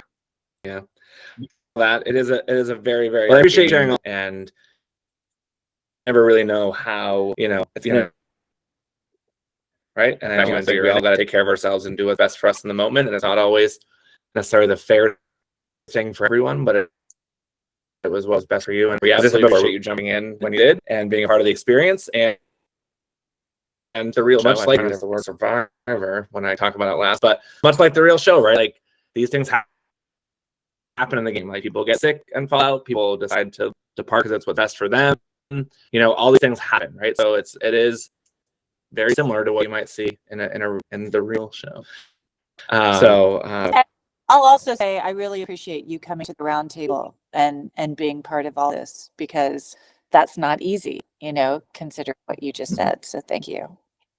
And also, just to add on to you saying what you just said, is like it's to your character. We didn't get a lot of time to meet and know one another, and you know, you left to take the much needed time that you needed off, and off of knowing that you came off of, you know, being burnt with work. I think, you know, we all know how that feels sometimes, and I can definitely appreciate, especially sometimes these games, you need just the game alone is, if you come in perfectly fine, you need a week to recover from the game itself. So like it totally makes sense. It's totally understandable. You don't need to apologize, but I do appreciate you, you know, throwing Matt and myself into that, you know, tap of that. So we didn't know what was behind everything at the time, Tim, and especially with that context, like, please don't feel bad about what you have to do. So. I wish that it wasn't the situation that I walked into the game with, but it was. And to Meg's point about showing up to the roundtable, when the game ended, and even Matt and Ciara were like, "Oh, are you gonna hang around? We're gonna watch the challenges." And I was just like, "I'm out of here. I need to run." Like, I just tortured myself, and then I quit, and I'm ashamed, and I don't want to look at anyone in the eye, especially you two, who I burned the most, and let me get the hell out of here. And now months later, I had times to kind of process it and be like, no, like, I did what I did. I want to come and talk about it, and I'm okay with coming and talking about it, even if it's something that I wish I didn't do. It is really good to see, because the last scene from mine and Ciara's perspective was you sitting in the back of a truck, just staring into the night. Yeah. It was just like, yeah, hey, I'm gone, and so we thought there was a vote out that we had missed, no, we didn't miss a vote out, and so we were coming back and we're like, oh my gosh, what did we miss? And we're coming back, and we're walking the footpath, and it's dark, and you just see, yeah, It was funny. So for everyone who wasn't there, there was a pickup truck with an ATV on the back of it, and I'm sitting in the bed of the truck on the ATV, heading to the house to like go shower and get ready. And Ciara and Matt are passing by, and you two were so welcoming. You're like, "Oh my god, I can't believe we got voted out! Like, let's hang out. Like, let's go watch the game. Like, you're gonna stick around?" And I was just like, "Fuck no!" Yeah. So Oh, did you want to say something quick? Sorry I about just want to say one thing as like a fellow player and human, it was the right decision for you. My opinion on it all is that you made the right decision. You have to take care of yourself first. thank you. And everything else aside, like just glad you're here. Yeah. Now. Yes, 1,000%. Yes. Then we get to everyone's favorite challenge, which I'm sure Amelia wished Tim was still there for. We get to the nighttime challenge. We're holding sandbags above our head. Based on the numbers, only 3 people could participate, which does kind of set up kind of the next couple rounds. So, Wait. Jacob, I know is one of your. Sorry, go ahead, Matt. Okay, I have a burning question. How heavy are the sandbags? Oh, I mean, not that heavy, right? Like 5 pounds, maybe. Well, that's a big question. I have to train for my next Yeah. game. How heavy are sandbags? Basically, we took 2 Ziploc bags, filled them with sand, and then dropped them in the fabric. Maybe 5 pounds, maybe like a pound of flour, like a thing of flour, maybe, roughly. Okay. I know it was one of my favorite challenges. So tell me what that like. It was also kind of you fighting for your life, right? Like knowing on the blue track kind of where the numbers were. So I'm curious, from your perspective, what that challenge was like, and that experience was like. Well, that night for me was I was tired. I wanted to be done. I wanted to go to bed. It was not fair that we had to have a competition in the middle of the night, Justin. You should never do that to your people. It's more than like fair, Jacob, but no, honestly, it created the coolest ambiance to like having a competition. Going in there, it just felt so epic. And it was an endurance competition, so I knew that it was gonna be it was probably gonna be okay. Yeah. And one of my favorite kind of moments of that episode is when poor Bartley with the reconstructed shoulder ×2 is like, nope, Amelia, sorry, you got to take the sandbag. Amelia just takes it like a badass and is like, fuck it, I'll do it. So Amelia, tell me about that moment for you. Obviously, we know the results. It didn't work out, but I was proud of you to take on that second sandbag and at least give it a try. So I'd love to hear kind of what you were thinking in that moment. Yeah, I mean, I was honestly a little bit sad that Sarah couldn't hold on longer because with one arm, I felt pretty good at that point. We were still able to like hold the arm like that. So I actually felt pretty good at that point. As soon as I got the other one, I was like, well, crap, I really don't feel good now. Coming into that challenge, I knew I was going to be probably one of the weakest people there at least. But I was positive. I was like, I hope I can do this. I definitely could not. But I felt good about it. I thought maybe that would give me points with Sarah and Bartley. Like they'd be like, oh, well, at least she tried really hard, that kind of thing. But, well, we know how that turned out. We do. So my next tribal is, do you question you as we head to that? I think there's anything you could have done different overnight, right? The tribal the next morning.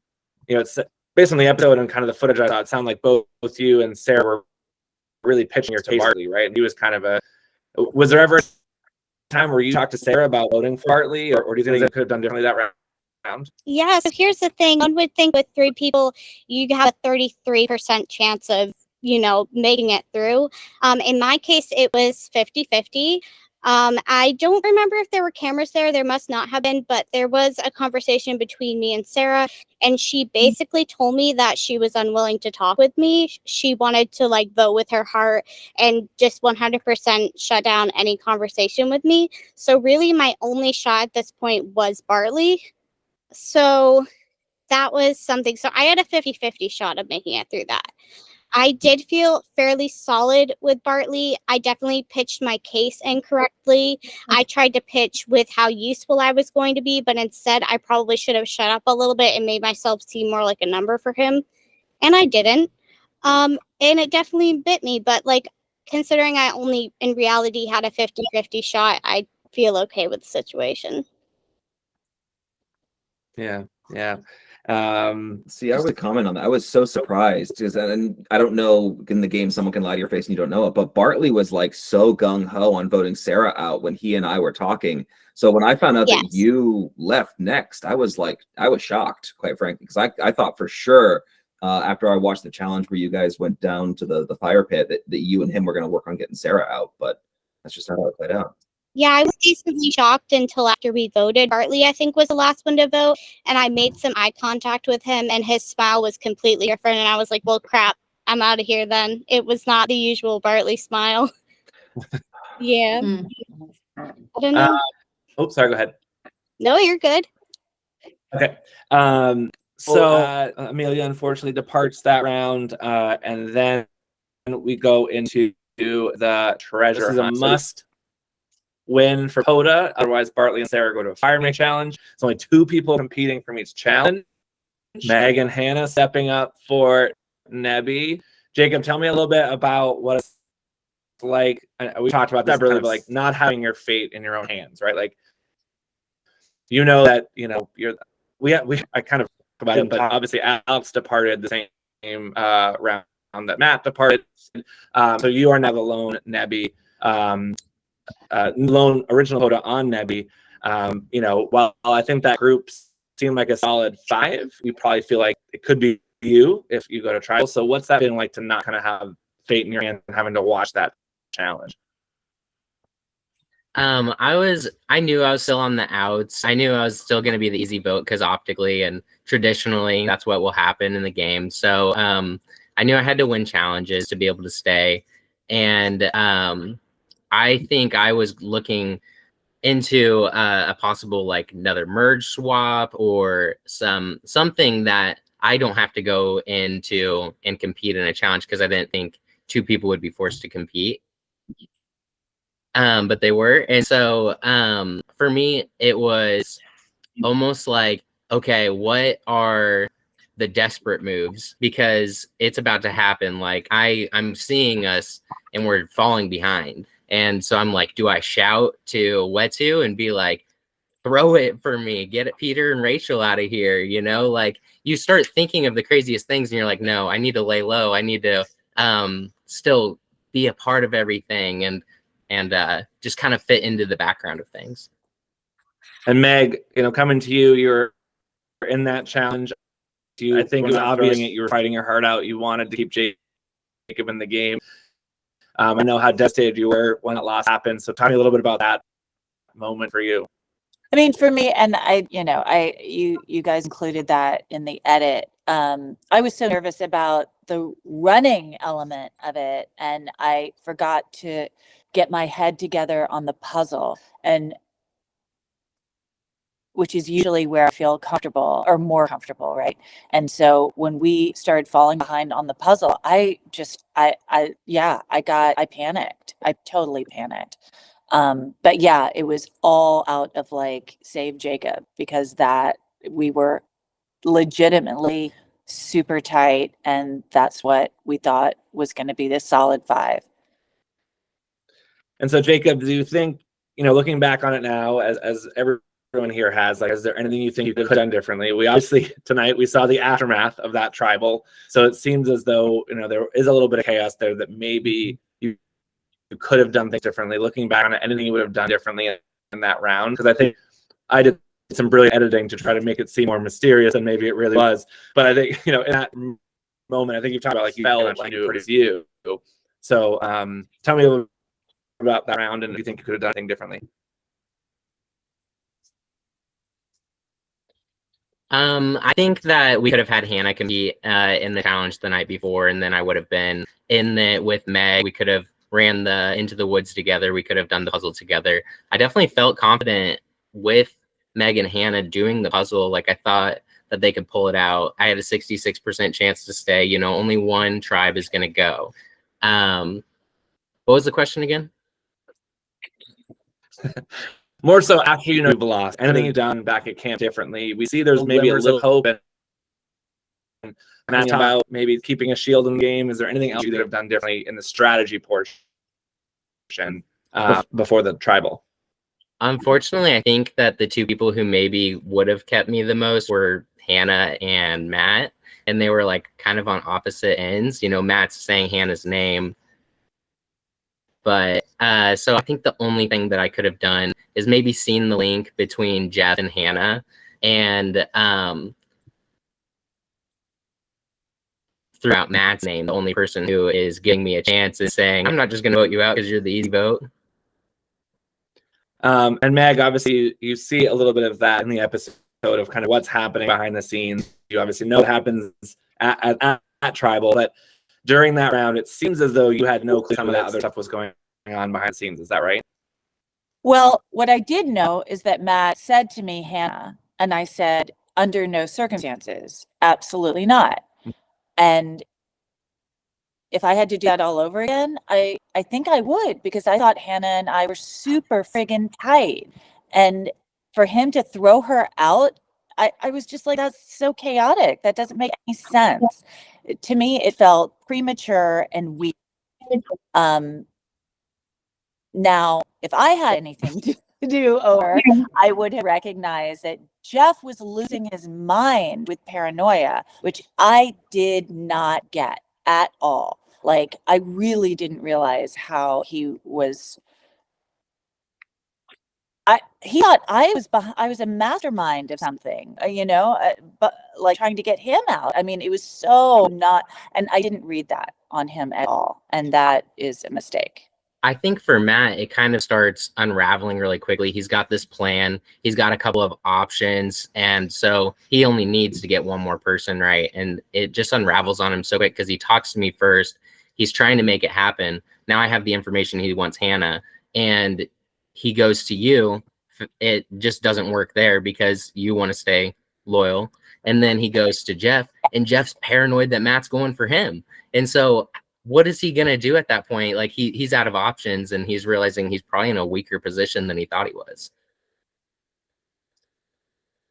Certainly an interesting round. I think really does set up what we saw tonight and what we're about to see in the next few rounds, right? Not that we're doing any spoilers.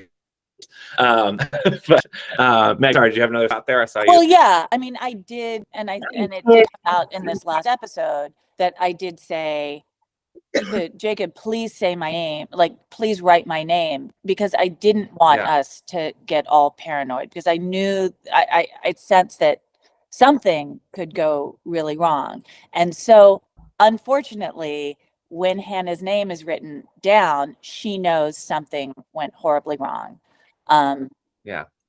And it seems like in this last episode, everyone's ideas of what had happened were a little bit different. And so every other person who was coming in hearing the story was hearing different sides of it. And it was a little confusing.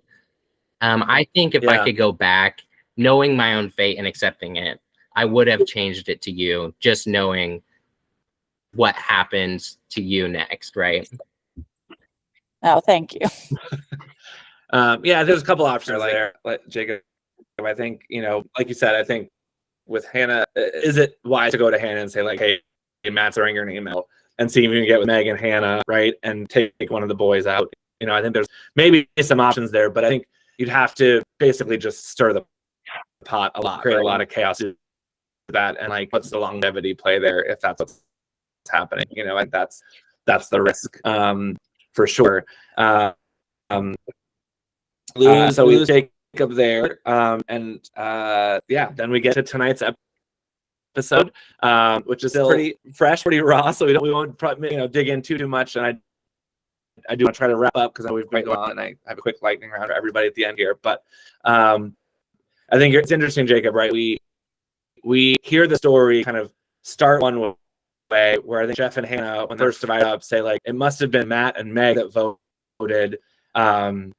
And it was very bizarre. I didn't quite understand the different ways the story spun out. And I was like, how does that make sense? And then because there's only one vote for Hannah, and it was very bizarre. And then I think Hannah started to figure it out, right? And like she starts to understand kind of exactly what happened. That Matt threw the name out, and then Matt starts admitting it, right? He starts kind of opening up about that. So Meg, to whatever you feel comfortable, however, I'd love to hear your perspective on the craziness that was tonight's episode and the merge. I mean, it's interesting. I think Jeff was like at the height of paranoia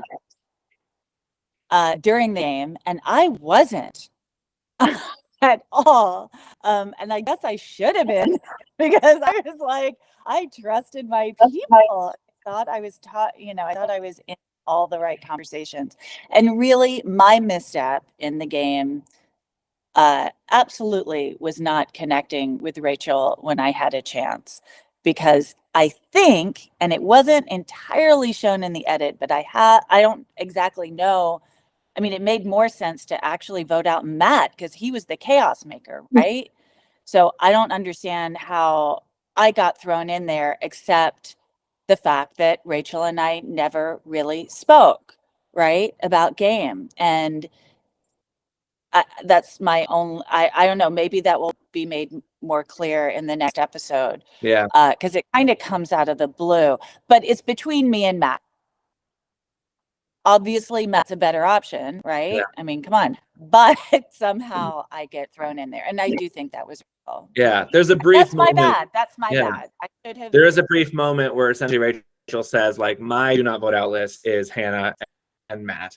Peter's is Matt and Meg, right? And so she basically was like, I'm gonna go with my two versus Peter's two, right? She's like, doesn't want to make Peter mad either way. But I think you're right, Meg. And that's what it boils down to is I think if Peter didn't get the game, I think you might stay. Like, I think if Peter's the one to come in at seventh player, I think it changes the whole dynamic, right? Yeah. So that, unfortunately, that rock draw, right?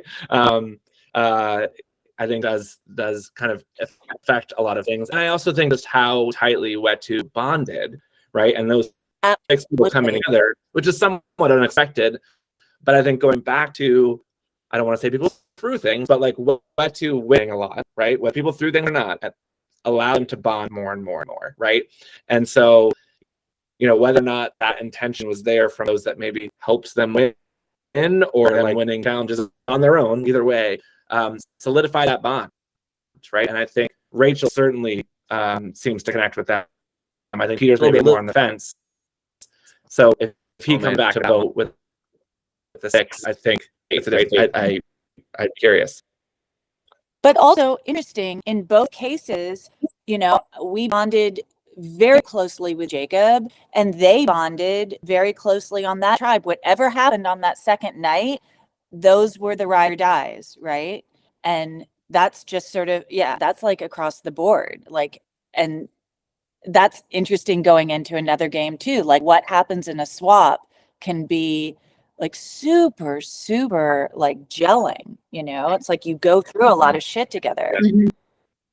And that was something we weren't really sure, because in our first season, right, we saw, and I think we even saw it on Poda, right? Like, you see original tribal alliance really digging in, but then like things start to shift a little bit in season one, right? Our eventual winner, spoiler alert, like Nick survived a tribe swap, and like they voted out one of their own instead of him. And so every once in a while you see those cracks in the swap. And so I think you're right, Meg. I think it's really interesting, like how tightly that second night, I kind of wanted that swap formation to see how it could affect the merge. So I think we did it right that way. It was really interesting to see that, because I think without Wet 2 bonding, I think Poda like dead in the water, right? Like, I think Chelsea, Andy, Maya, Stephanie dead in the water, right? So at least now I have a glimmer of hope with some of these new relationships and the chaos and broken open. My last question for you, Meg, on this round, or obviously if there's anything else you want to say, but we see a brief moment where you go to Rachel and propose Matt, and I'm just curious. I couldn't really tell like where in the timeline that was. Put it where I wanted it, but I don't know how early that was, how late it was, and how like really you were pushing that or not. It wasn't only with Rachel. I also said to Hannah. I mean, I was like, I can't. What I said to Rachel verbatim, I said to Hannah. I was like, I can't work with him anymore because what he did threw me under the bus. Like, and I've spent this entire round trying to prove my very obvious loyalty. Like, that's ridiculous. Like, I can't work with that. I honestly can't. So yeah, I mean, it was late in the game. If I had started off that way, maybe I could have like had a stronger argument. But it was one of those things where I was like, if you guys are going to do Matt, like, please let me know, because I'll totally do Matt. Yeah. But it's too little too Yeah. late, I guess. Anything else you want to say? I know it's still pretty fresh. We are still processing, but anything else that either we missed in the episode or that you want to share tonight's epic, mega 9-minute long episode? No, I mean, it was gratifying to see that my experience was also like on film, and you never know if that's gonna, match up. Even better than in my head, I was crazier than that. So, I'm happy with everything that I saw, and it is what it is, and I learned a lot of lessons. And yeah, well, that's a great cue. You're badass. That's a great cue. I find a little lightning pretty late, so I appreciate you all sticking with. But I just want to ask 4 quick questions. We'll do a quick zip around the room. Number 1, I'm just going to go in order on screen, so be ready at any time to come off mute. What is the most surprising thing that you've learned while watching the episodes? And Matt, you're first, so be ready. Oh shit! Oh, a surprising thing. There was an idol behind your flag. Was that about that after the end, because the whole crew was so keen to tell me and show me photos of it. God, surprising. Have I been that surprised? I think I've just been, it shouldn't be surprising, but just like episodes like today, just how quickly and how completely things can just get muddled up and confusion can just like cause chaos. But I don't think that should have been surprising, but when you watch it play out, you're like, how is this happening? I think that's just a quick answer that's all I've got for you right now. Ciara, how about you? Most surprising thing you learned? Seeing Rachel eating the clues. every time there's a confessional and she's eating a clue, it cracks me up. Pretty great. It's pretty great. Amelia, how about for you? Anything surprising? And this is my first time ever watching myself in a game, so it's different, like, to see all the little conversations that just are not caught. That was surprising. Like, all the things, like, all of us, I'm sure, have so many little things, small moves that could have been big moves that did happen and did matter. It's not going to all be able to be caught, 100%. That's an important thing to say, right? Like, we do our best to capture as much as we can and make the episodes as true to what happens, but there's so many things we don't capture. There's so many things that, like, conversations you have, moments that you have, like, I heard so many stories of bonding overnight and all these things that, like, we'll just math, right? So that's why I love these roundtables where you can give a little bit more of that perspective. But yeah, I think it's important to note for anybody watching, right? It's much like, again, the real we don't talk about, right? It's it's a sliver of the amount of footage and the amount of gameplay that actually happens. Val, how about for you? Most surprising thing? How seemingly close it maybe was between Jacob and I on that second vote. Okay. Tim, how about for you? I spent a not insignificant amount of time brainstorming with Rachel what the ripped up clue on the path could possibly mean. And the entire time, I had no clue I was talking to the culprit. None. Until I watched the edit. Jacob, how about for you? I think maybe Jeff's paranoia in the conversation with Matthew in my episode where I go, he's like, what between me and Jacob? Like, as if Matt's going to target me or him, and he's just being so direct about it. I also thought Andy voting for me the second round, I didn't know that it was Andy. Meg, how about you?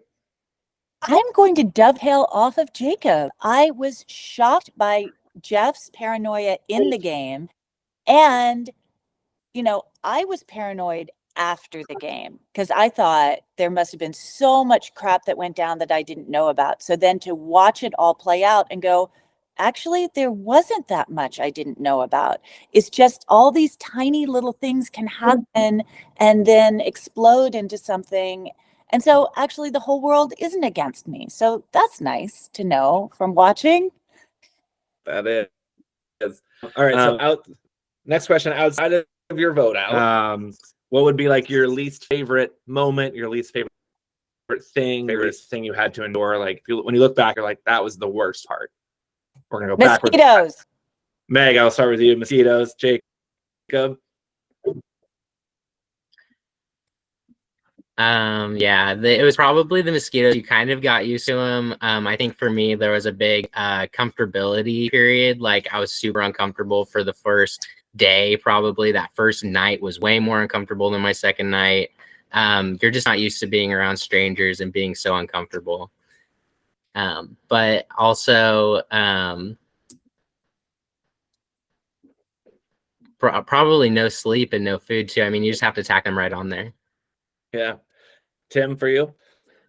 Cannot describe the discomfort of that first night, so I'll echo Jacob's. But to be a bit original, the coins on the little tile, whatever, running around flipping coins, that absolutely destroyed me. And we're like, is that best of 5 or we have to get 5? Oh my god. I did have to edit out of the episode. I said it wrong. So what was in the game doc that we put together was first one to get to 5 points. But what I said to all of you was to 5. Yeah, that's where I was confused. I'm like, wait, we're still going? I said best of 5. Best of 5, but right. what was written in the game doc was first to 5. So Travis corrected me, but I said it the wrong way to you. So I had to out of the episode because I did screw that up. By the end, we're like 10 rounds. By the rules. Oh my god, we went the full round set. Okay.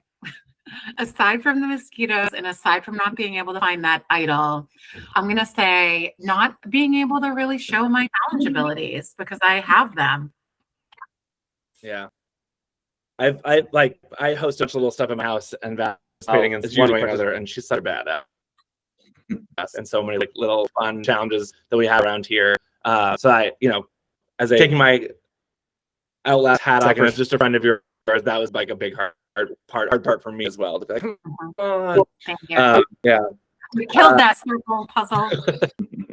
I think even talking to you after the first vote, I was like, wow, Val's a player. Like she can really go far in this game because, I mentioned there's good players in this game and I'm talking about you directly, Yeah, you're like, what a great blindside. I'm like, Jacob, no. Amelia, how about for you? The worst part? First thing is being blue strong was insufferable. Second would be my least and most favorite part of the game, which was being a 3-person tribe overnight with no fire and having a coyote like basically stalking us. Yeah. All right, Ciara, how about for you? I'm gonna say it, getting swap fucked, that was not, ideal. And not, like when talking about like knowing stuff now that I didn't know then, knowing now that Sarah had no vote that round, that even just knowing that information would have potentially put more hope or like gust under the wing of like there's something to do. Literally that round, Matt and I were really just playing this, okay, it's okay, let's just make sure they don't like talk to each other, we'll talk to them one-on-ones. Oh yeah, but that would have been good info to know. Matt, how about you? Yeah, by far the hardest thing was Ciara's vote. That whole round in general was an emotional roller coaster for both of us. It was hard in the moment, but then watching it back and seeing how upset she was, it was hard to watch. I actually even forgot how upset I got. I was, and I don't cry that often, and so like, and it's with the emotions of the game, and I don't think it was anything like. Just really quickly, I'll touch on like the part where I was like expecting you to pitch yourself in a certain way from the conversation that we had. Like in that moment, like I was thinking that you would do it the same way I would, which isn't always like a fair judgment to put on you. But like I know that like you were just doing what you had to do. Yeah. All right. Anything else there? Sorry. All right. We kind of talked about this a little bit. Just quick sense, just to recap to make sure we all got it. Biggest regret or one thing you would have done differently? Matt. Yeah, just going looking for an idol again. Ciara. Easy, yeah. Biggest regret? Or one thing you wish you would do differently? Yeah. Not do the foot challenge. Okay. Amelia. Biggest regret is not changing things up at the swap. I really wish I had worked with Matt and Ciara. Love it. Val. Not being so honest and saying that I switched at the last minute and voted for Jacob to everybody on my tribe. Tim. Just come in ready to play, and I didn't. Jacob. Probably not turning on Matt, even though I don't think it would have helped me too much further. And Meg. As I said earlier, I should have connected with every single person on my tribe, but specifically Rachel. Yeah. All right. And last question. Thank you again all for saying so late.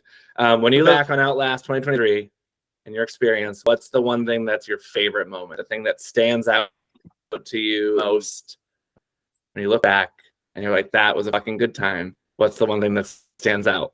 Meg. The slide puzzle. It's like I swear it's going to be my proudest moment for the rest of my life. Jacob, how about for you? Yeah, I'm going to piggyback on that. The slide puzzle for me, finishing it with Meg, I mean, so quickly, so dominantly, and just going check it at the end. Like, that's so much fun. Tim, how are you? The holding the heavy sandbags in with Hannah at the end and kind of putting ourselves in that hero position. It was like, oh my god, I get to hold something heavy for a long time. Yes, I can actually show off. Val, how are for you?